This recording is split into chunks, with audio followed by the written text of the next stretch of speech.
She was the only black girl in class. The silence that followed her presence wasn't curiosity, it was judgment. Then came the footsteps, loud, heavy, angry. The school's most feared bully stood up and charged at her, shouting, "You don't belong here!" Everyone froze. The teacher said nothing. The students stared. No one moved. But she didn't run. She didn't cry. She didn't even blink. What happened next silenced the entire room and changed everything they thought they knew about her. Because this wasn't just a girl sitting in the back row. This was a storm that had finally chosen to rise. The day the lioness stood up. Fourth period math. The room was quiet. Too quiet. Not focused, not calm, just heavy. The kind of heavy that warned you something was about to break. The door opened, and Naomi Carter walked in. She didn't say a word. No grand entrance. No swagger. Just a calm, steady walk to the back of the class, where her seat waited. She was the only black girl in that room, the only one who didn't flinch when heads turned, the only one who carried silence like armor. But the moment she stepped in, something cracked. 2 rows down sat Griffin Miles, tall, pale, with a permanent scowl and fists like bricks. He wasn't just a student, he was a walking threat. 3 suspensions. 1 expulsion reversed by his father's lawyer. Griffin didn't need reasons. He made his own rules. And everyone followed them, or else. Today, Griffin had a target. And Naomi Carter had just made the mistake of existing. Miss Randall, their math teacher, wrote fractions on the whiteboard, trying to ignore the storm behind her. "Can anyone solve this?" she asked. No hands, because all eyes were on Griffin. And Griffin's eyes were locked on Naomi. Then, crack, his pencil snapped in half. "Griffin," Miss Randall started. Too late. He stood. The legs of his chair scraped the floor like a war drum. Naomi didn't move. "You don't belong here," Griffin shouted, his voice slicing the air. The class froze. "Griffin, sit down," Miss Randall warned. "She doesn't belong in our school," he barked. "She's not one of us. She never will be." Naomi looked up. No emotion. No fear. "Sit down, Griffin," she said. Quiet, firm, final. That was the spark. Griffin shoved past Miss Randall like she was made of smoke. His boots hit the floor, heavy, deliberate. He stormed toward Naomi, eyes wild, fists clenched. "Think you're tough?" he snarled. "Think just 'cause you sit there quiet, you're better than us?" He reached her desk and kicked it hard. Her pen clattered to the ground. "You ain't smart, you ain't welcome, and you're sure as hell not staying in my classroom," he growled. Then he grabbed her by the arm. The chair screeched. The class gasped. Miss Randall shouted for help, but it was too late. Griffin raised his fist, and that's when Naomi Carter moved. Not in fear, not to run. She ducked, fast, precise, slipped under his swing like she was made of wind, grabbed his wrist, stepped behind him, flicked him, hard. Griffin's body crashed to the floor with a thud that silenced the room. Naomi didn't gloat. She didn't speak. She didn't even look surprised. She calmly picked up her chair, sat back down, opened her notebook, and kept writing. "Did she just?" one student whispered. "Bro," said another, wide-eyed. She flipped Griffin like he was nothing. Mouths hung open. A single student clapped. Then another. Then the entire class. An eruption of applause, like thunder rolling across the room. Ms. Randall, trembling, grabbed the phone. "Security, now." As 2 officers rushed in moments later, Griffin was still groaning on the floor. Naomi, still seated, calm, unbothered. "Take him," Miss Randall said firmly. "What? She attacked me. She's the threat," Griffin cried. "No," she said, voice cold. "You threatened her, and everyone here saw it."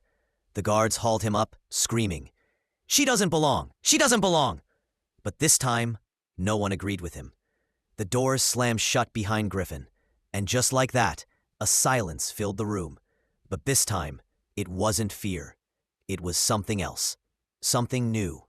Respect. Naomi Carter didn't flinch. She didn't look around for approval. She didn't bask in the attention. She simply picked up her pen and continued writing equations, as if flipping the school's most feared bully was just part of her Tuesday. But the school wasn't done with her yet. The next morning, the announcement hit like wildfire. Griffin Miles has been expelled effective immediately. Whispers swarmed the hallway. He got what he deserved. She didn't even break a sweat. She's like some kind of warrior. Naomi didn't respond.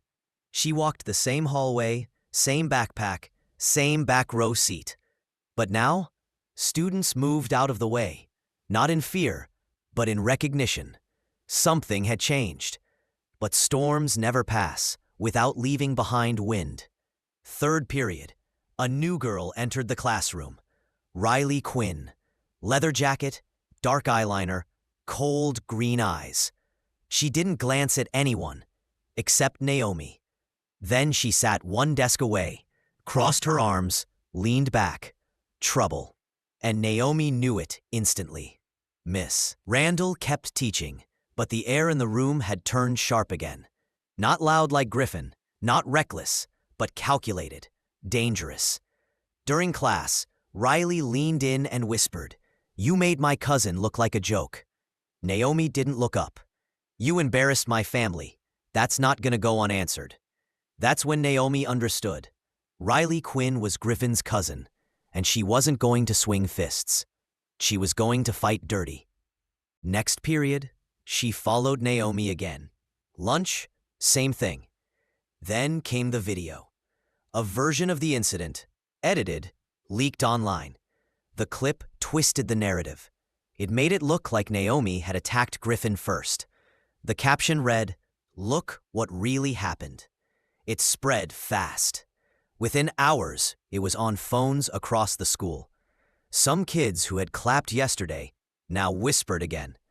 Doubt crept in like poison. Naomi watched it once in the hallway.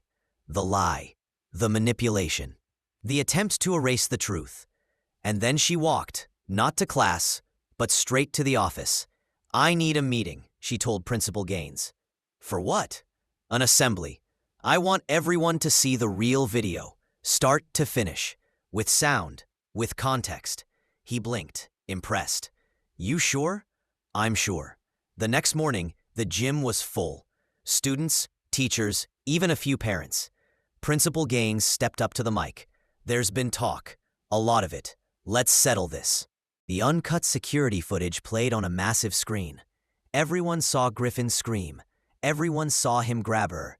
Everyone saw Naomi defend herself. The truth hit like a tidal wave. The crowd broke into thunderous applause. And in the front row, Riley Quinn sat still. No smirk now. After the assembly, Naomi walked to her locker and found Riley waiting. Two girls flanked her, arms crossed, silent. "You think you're clever," Riley said, "but you just humiliated my whole family." Naomi closed her locker. "No," she said calmly. "They did that themselves." Riley's eyes burned. She raised her hand, ready to slap. But before she could swing, a hand snatched her wrist mid-air. Officer Hall, the school resource officer, stood firm. "That's enough. Let me go." "You've been following her for 2 days, and we know who edited the video. Your suspension papers are ready. Your parents will be here shortly." Riley's jaw dropped. The hallway filled with applause. Justice had finally come full circle. And as Naomi turned, a note slid into her hand. It simply read, "Thank you for standing up for all of us, half the class." She smiled, not because she'd won a fight, but because now, kids like her knew they didn't have to stay quiet anymore. If this story hit you hard, don't just scroll. Like, comment, and subscribe so we can keep bringing justice to light. Because silence helps the bully. But your voice, that changes everything.